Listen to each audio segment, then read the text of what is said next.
আসসালামু আলাইকুম রহমতুল্লাহ। আমরা যারা মুসলিম, আমাদের কবরে রাখার পরে চারটা প্রশ্ন করা হয়। আর এই চারটা প্রশ্ন আমরা অনেকেই জানি না। আর এই চারটা প্রশ্ন হচ্ছে, নাম্বার এক, মার রব্বুকা, তোমার রবকে।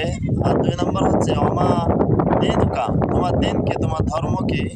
আর যারা পারবে, যারা মুসলিম, তারা বলবে আমার ধর্ম, আমার দিন হচ্ছে ইসলাম। আর তিন নম্বর হচ্ছে আমার নাবি ওকা, তোমার নাবিকে, তোমার রসুলকে। তখন রসুল্লাহ সাল্লাহ সাল্লামকে আমরা দেখাবো।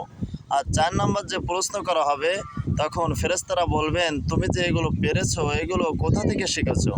তখন আমরা বলবো এগুলো শিখেছি কোরআন আর সুন্নাহ থেকে।